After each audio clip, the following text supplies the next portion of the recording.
Brought to you by WikiVidi.com. Horrible Bosses. Horrible Bosses is a 2011 American black comedy film directed by Seth Gordon, written by Michael Markowitz, John Francis Daley and Jonathan Goldstein, based on a story by Markowitz. It stars Jason Bateman, Charlie Day, Jason Sudeikis, Jennifer Aniston, Colin Farrell, Kevin Spacey, and Jamie Foxx. The plot follows three friends played by Bateman, Day and Sudeikis who decide to murder their respective overbearing, abusive bosses portrayed by Spacey, Aniston and Farrell. Markowitz's script was bought by New Line Cinema in 2005. And the film spent 6 years in various states of pre-production, with a variety of actors attached to different roles. By 2010, Goldstein and Daley had rewritten the script, and the film finally went into production. The film premiered in Los Angeles on June 30, 2011, and was released on July 8, 2011. The film exceeded financial expectations, accruing over $28 million in the first 3 days, making it the #2 film in the United States during its opening weekend and going on to become the highest-grossing black comedy film of all time in unadjusted dollars, breaking the record previously set by The War of the Roses in 1990. The film grossed over $209 million worldwide by the end of its theatrical run. The film received generally positive reviews, with critics praising the ensemble cast and each lead being singled out for their performances across reviews. The plot received a more mixed response. Some reviewers felt that its dark, humorous premise was explored well, while others felt the jokes were racist, homophobic, and misogynistic. A sequel, Horrible Bosses 2, was released on November 26, 2014. Plot: Nick Hendricks and Dale Arbus are friends who despise their bosses. Nick works at a financial firm for the sadistic David Harkin, who implies the possibility of a promotion for Nick for months, only to award it to himself. Dale is a dental assistant being sexually harassed by his boss Julia Harris. She threatens to tell his fiancée Stacy that he had sex with her unless he actually has sex with her. Nick and Dale's accountant friend Kurt Buckman enjoys working for Jack Pellet at a chemical company.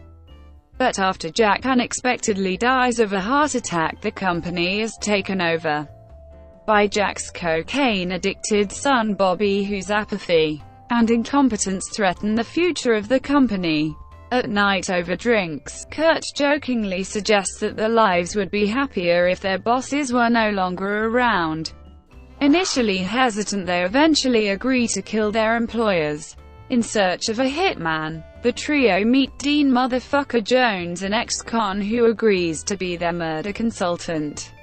Jones suggests that Dale, Kurt and Nick kill each other's bosses to hide their motive while making the deaths look like accidents. The three reconnoiter Bobby's house and Kurt steals Bobby's phone. They next go to Harkin's house, where Kurt and Nick go inside while Dale waits in the car. Harkin returns home and confronts Dale for littering, but then has an allergy attack from the peanut butter on the litter. Dale saves Harkin by stabbing him with an EpiPen. Nick and Kurt think Dale is stabbing Harkin to death and flee, with Kurt accidentally dropping Bobby's phone in Harkin's bedroom. The next night, Kurt watches Julia's home, but she seduces and has sex with him. Nick and Dale reluctantly wait outside Bobby's and Harkin's houses respectively to commit the murders, despite neither of them wanting to. Harkin discovers Bobby's cell phone in his bedroom and uses it to find his address, suspecting his wife Rhonda is having an affair. He drives over and kills Bobby with Nick as a secret witness. Nick flees at high speed, setting off a traffic camera. The trio meet to discuss their reservations about continuing with their plan. They are arrested by the police. who believe the camera footage makes them suspects in Bobby's murder. Lacking evidence, the police are forced to let the trio go free. The trio consult with Jones again, but learn that he never actually killed anyone, having been imprisoned for bootlegging the film Snow Falling on Cedars. Jones suggests that they get Harkin to confess, and secretly tape it. The three accidentally crash Harkin's surprise birthday party where Nick and Dale get Harkin to confess to the murder before realizing that Kurt, who has the audio recorder, is elsewhere having sex with Rhonda. Harkin threatens to kill all three for attempting to blackmail him. They flee by car, but Harkin gives chase and repeatedly rams their vehicle, believing they have committed a crime. The car's navigation system operator remotely disables Kurt's car, allowing Harkin to catch and hold them at gunpoint. Harkin shoots himself in the leg as he boasts about his plan to frame them for murdering Bobby and attempting to kill him to get rid of the witness. The police arrest Nick, Dale and Kurt, but the navigation system operator Gregory reveals that it is his company's policy to record all conversations for quality assurance. Gregory plays the tape that has Harkin confessing he murdered Pellet. Harkin is sentenced to 25 years to life in prison while the friends get their charges waived. Nick is promoted to president of the company under a sadistic CEO. Kurt retains his job under a new boss, and Dale blackmails Julia into ending her harassment by convincing her to sexually harass his supposedly unconscious patient while Jones secretly records the act. Cast: an executive at a financial firm who is manipulated into jumping through hoops in order to get a promotion that his boss never intended to give him. Markowitz wrote the role specifically for Bateman, a dental assistant who is sexually harassed by his boss.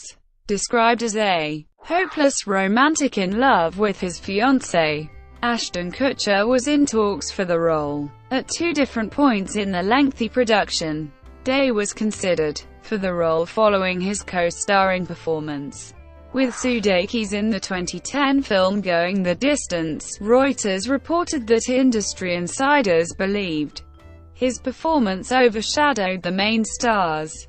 An account manager at a chemical company dealing with a new drug-addicted boss after his beloved former boss dies. Sudeikis was cast in May 2010. Markowitz based the character on a former boss claiming she was very sexually aggressive with everybody. When writing the script, Markowitz intended for the role to go to Aniston.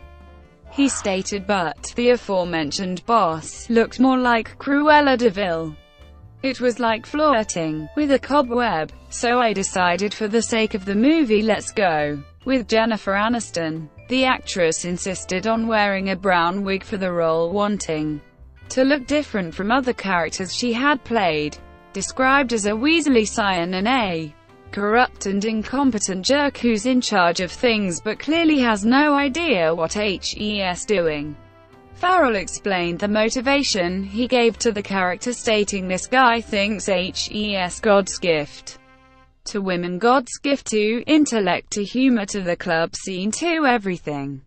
It's all part of his grandiose sense of self-esteem, which is probably masking a deeper sense of being a disappointment to his father and being riddled with envy over the relationship his father had with Kurt and all kinds of other things. With Pellet, Seth gave me complete license to act as pathologically screwed up as possible." Farrell contributed significantly to the appearance of his character, suggesting the comb-over hairstyle, pot-belly and an affinity for Chinese dragons. President of Comnedyne Industries, Tom Cruise, Philip Seymour Hoffman, and Jeff Bridges had been approached by New Line Cinema to take the role. Described as a psychopathic master manipulator with an attractive wife, Spacey signed up for the role in June 2010. The part was considered integral to the film. Gordon commented that the character was an amalgamation of several real bosses To avoid being sued, the character had the more colorful name Cocksucker Jones, but it was changed at Fox request, with producer Jay Stern commenting that Fox felt it was over the line. The current name was said to be subject to further change prior to the release of the film. Fox contributed to his character's appearance, suggesting full scalp tattoos and a retro clothing style. Fox described the appearance as a guy who maybe went to jail for a minute and now is living in his own time capsule. When he got out, he went right back to the clothes he thought were hot when he went in. During the 6-year development of the film, several actors were in negotiations to star, including Owen Wilson, Vince Vaughn, Matthew McConaughey, Ryan Reynolds, Dax Shepard, and Johnny Knoxville. Donald Sutherland portrays Jack Pellet, Bobby's father and Kurt's boss. On July 27, 2010, Isaiah Mustafa was confirmed as joining the cast. Mustafa was quoted as saying, "It's a smaller role." He appears as Officer Wilkins. Julie Bowen appears in the film as Rhonda Harkin's wife. Bowen stated that her character may or may not be a hussy. The character described as intentionally making her husband jealous. Joanne Grufford has a cameo as a male prostitute erroneously hired as a hitman. Lindsay Sloane appears as Dale's fiancée Stacy. P.J. Byrne plays Kenny Sommerfeld, a former investment manager now scrounging for drinks, while Wendell Pierce and Ron White play a pair of cops. Bob Newhart makes a cameo as sadistic Comedy-Dine CEO Louis Sherman. John Francis Daly, a screenwriter on the film, cameos as Nick's co-worker Carter. Development. Markowitz's script for Horrible Bosses was sold at auction to New Line Cinema by Ratner's production company Rat Entertainment in 2005 for a six-figure amount. Ratner initially was interested in directing but became occupied with directing the Comedy Tower Heist. Frank Oz and David Dokken were in talks to direct. Jonathan Goldstein and John Francis Daley rewrote the script in 2010, and the project went into production with Seth Gordon directing. Design. Production designer Shepard Frankel specifically set out to create distinctly different environments for the three employees and their respective bosses' homes and offices. Nick and Harkin's workplace is the Comedy-Dine bullpen, which was designed to enhance the discomfort and anxiety of lower-level employees clustered in the center of the room, where every movement is monitored by the boss from his corner office. The design team met with financial strategists and management companies to learn about the architecture of their office layouts, to visually represent the experience of starting from a low-ranking position in a cubicle and aspiring to an office. Costume designer Carol Ramsey worked with Frankel and set decorator Jan Pascal to match Harkin's suit to that of the surrounding cold gray and blue color palette of his office. Harkin's home was described as equally lacking in warmth as the office, but more lavishly decorated and for show, including an intentionally oversized portrait of him with his trophy wife. Designing Julius' office was described as a challenge, infusing a sensual vibe into a dental office. Frankel approached the design through Julius' mentality, stating, "SHE's a type A professional at the top of her game who likes to play cat and mouse. So it's a completely controlled environment with apertures and views into other rooms, so she always knows what's going on. It's highly designed, with rich wallpaper and tones, sumptuous artwork, and subtle lighting, all very disarming till you step into her private office.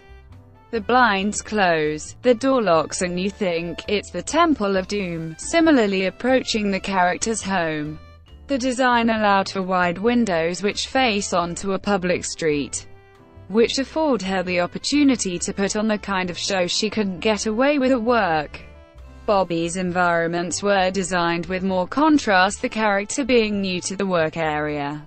Frankel described the contrast as the company reflects Jack Pellet's human touch, whereas Bobby Pellet's home is a shameless shrine to himself and his hedonistic appetites.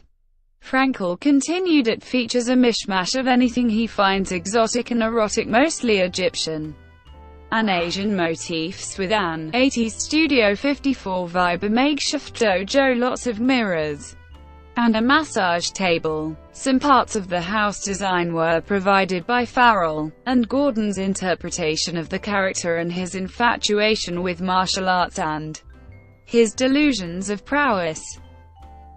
Filming of Horrible Bosses took place in and around Los Angeles. The production team attempted to find locations that people haven't already seen 100 times in movies and on TV, aiming for the film to appear as if it could be taking place anywhere in America where people are trying to pursue the American dream but getting stopped by a horrible boss. Commedia was represented by an office building in Torrance, California, with the crew building the set on a vacant floor. For Pellet Chemical, the production team found a perfect landscape of pipes and containers in Santa Fe Springs, surrounding an unoccupied water cleaning and storage facility.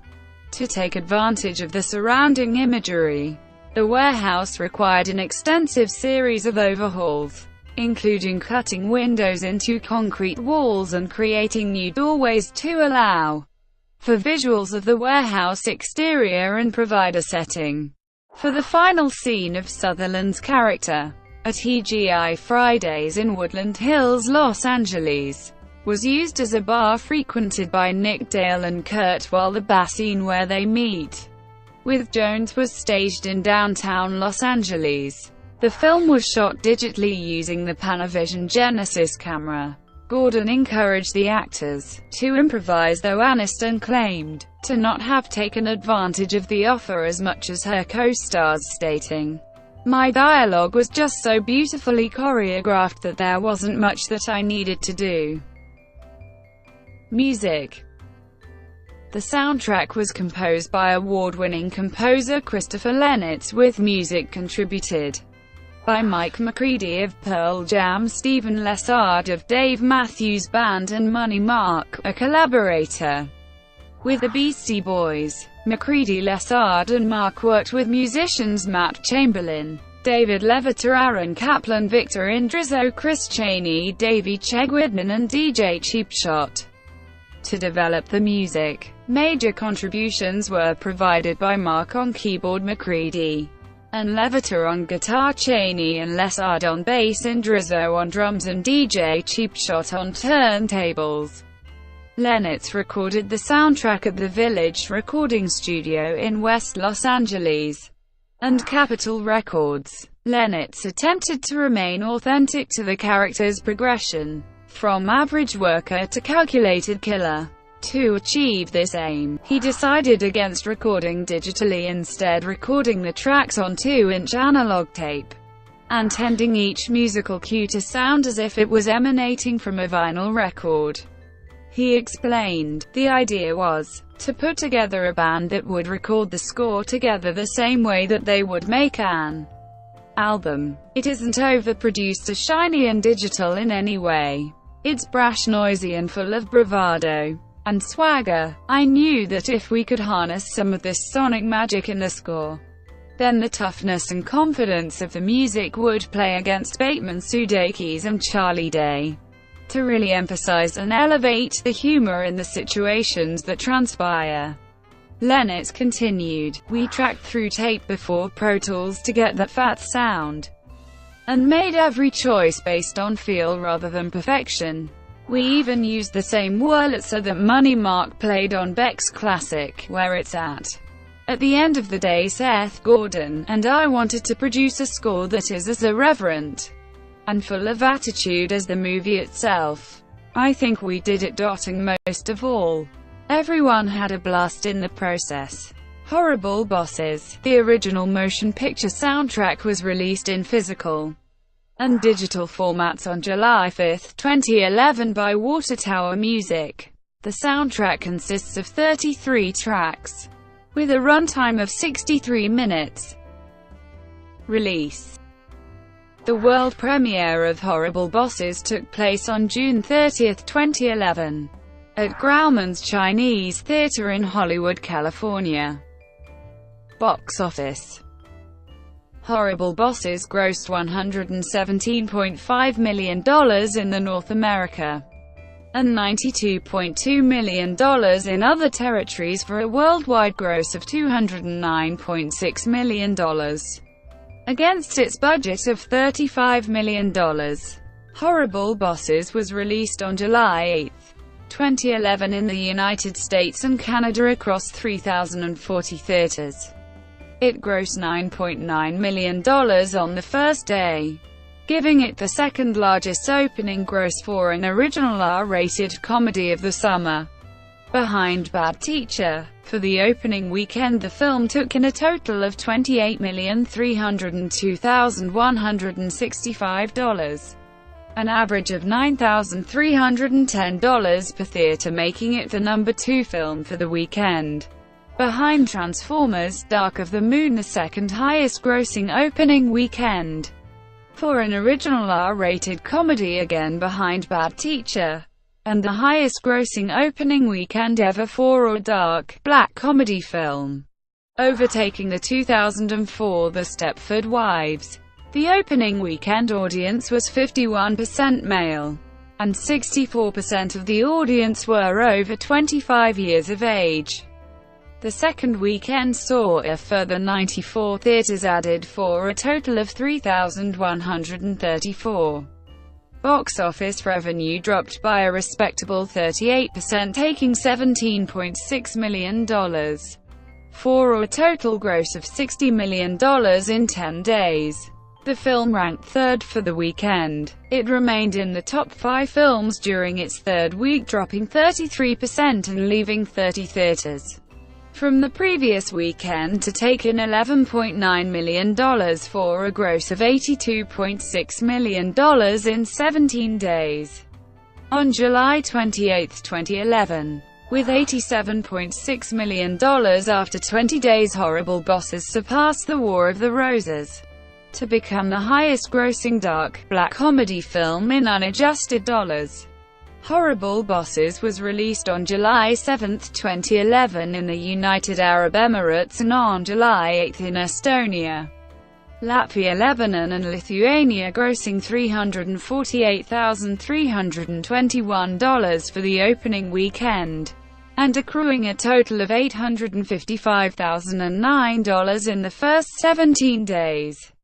On the weekend of July 21, 24, the film opened in the United Kingdom, Greece, Israel, South Africa, Norway and East Africa. Critical reception.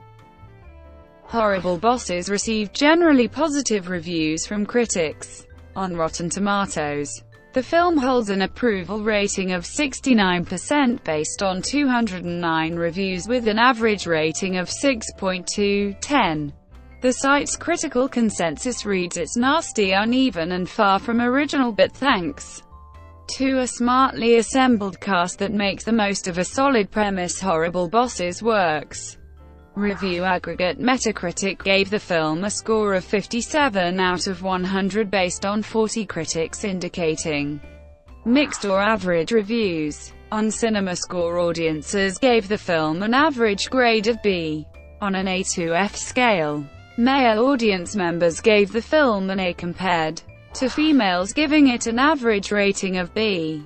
Roger Ebert gave the film 3.5 stars out of 4, calling it well cast and commending it for playing to each actor's strengths. Ebert gave particular praise to Spacey, labeling him superb, and Aniston, judging her performance to be a surprise and a return to form, stating, "She has acute comic timing and hilariously enacts alarming sexual hungers." Ebert called Horrible Bosses cheerful and wicked. Lisa Schwartzbaum of Entertainment Weekly reacted positively, calling the film a bouncy, well-built delightfully nasty tale of resentment, desperation, and amoral revenge, and complimented the casting of the protagonists and antagonists.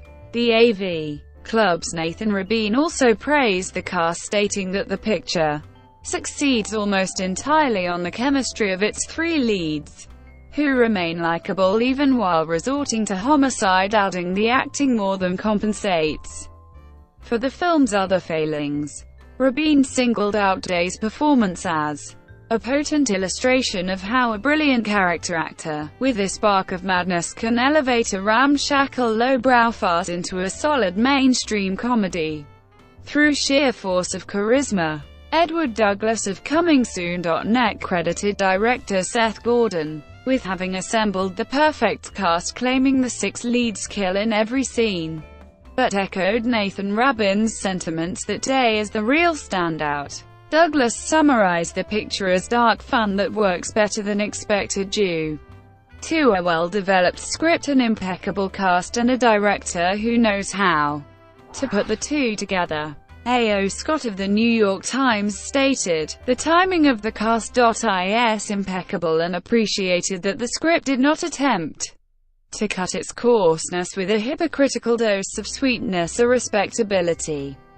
The review concluded that in the ways that count and even when it shouldn't, Horrible Bosses works. USA Today's Scott Bowles awarded the film 3 out of 4 stars.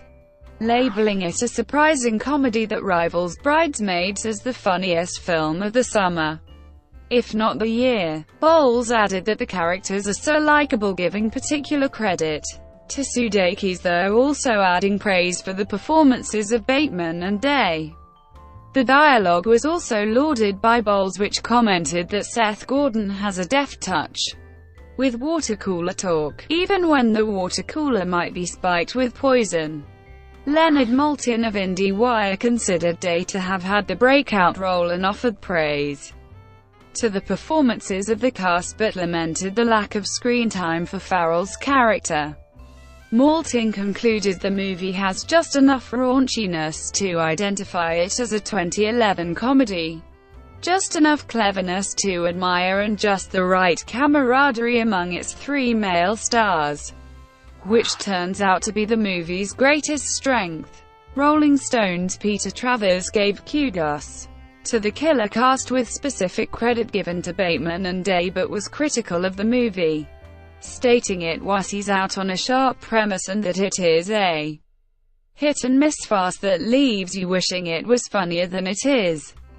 The Guardian's Philip French called Horrible Bosses a lumbering misogynistic affair, but admitted, "I laughed frequently, probably to the detriment of my self-respect." Nicholas Barber of The Independent gave a positive review complimenting Gordon for not allowing the actor's improvisation to be detrimental to the pacing, but felt the movie was not as dark as its premise required, saying, "What edginess the film does have comes instead from the inordinate quantity of swearing, plus a smattering of homophobia and misogyny."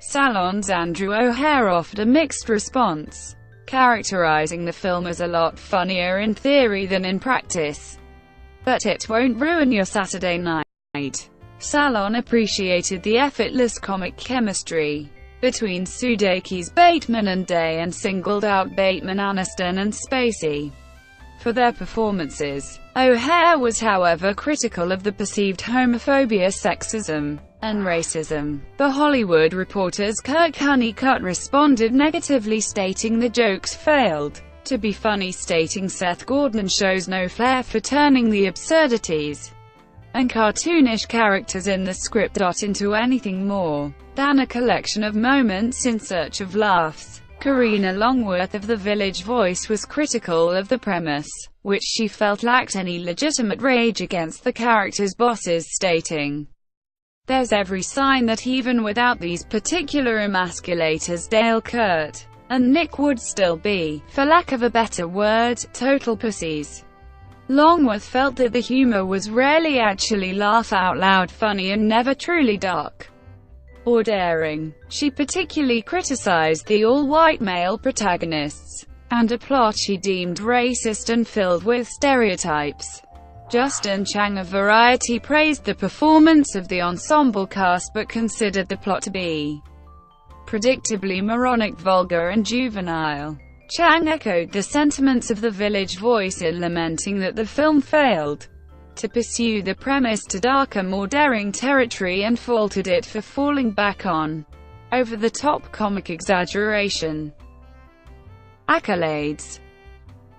The film received several award nominations, including a Satellite Award for Best Supporting Actor for Colin Farrell and 3 nominations from the 2012 Comedy Awards, including Comedy Actor for Bateman, Comedy Actress for Aniston, and Best Comedy Film. Farrell and Aniston were both nominated for Best On-Screen Dirtbag at the 2012 MTV Movie Awards, with Aniston claiming the award. Farrell also received a nomination for Best On-Screen Transformation. Home media.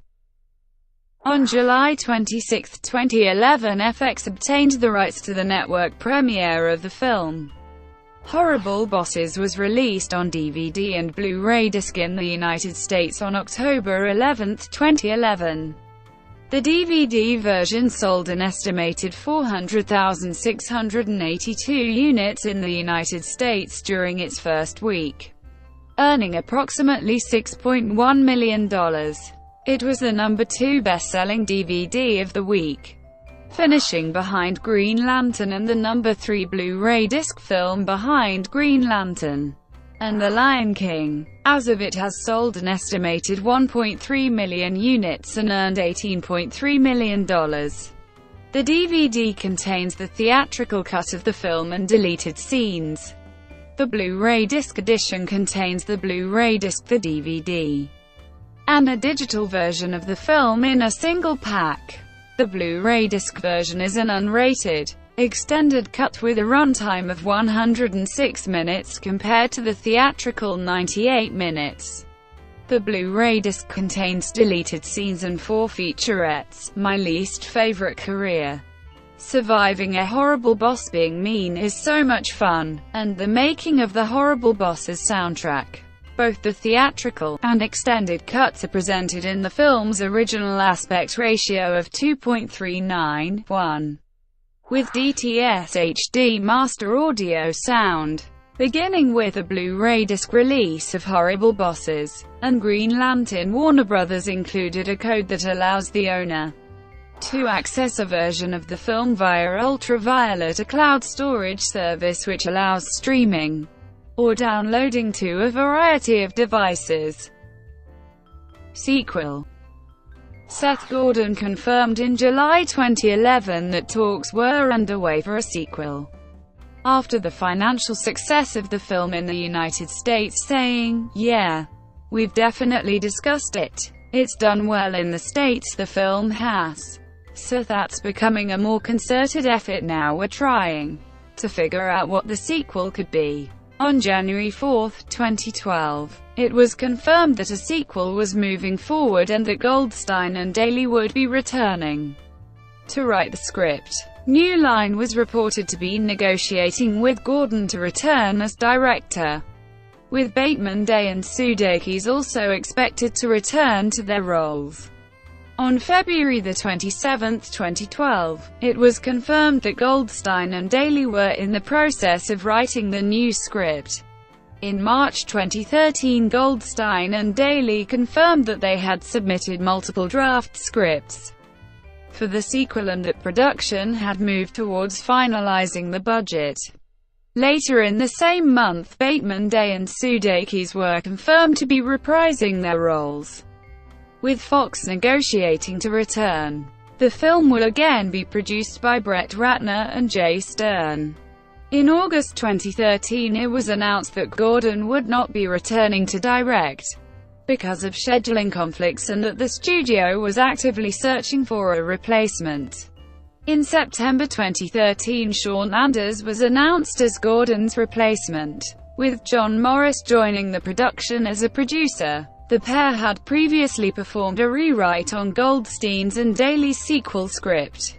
Filming had been scheduled to begin in summer 2013 but began in November 2013. Fox, Jennifer Aniston and Kevin Spacey reprised their roles, with Christoph Waltz and Chris Pine joining the cast. Brought to you by WikiVidi.com. Would you like to know more?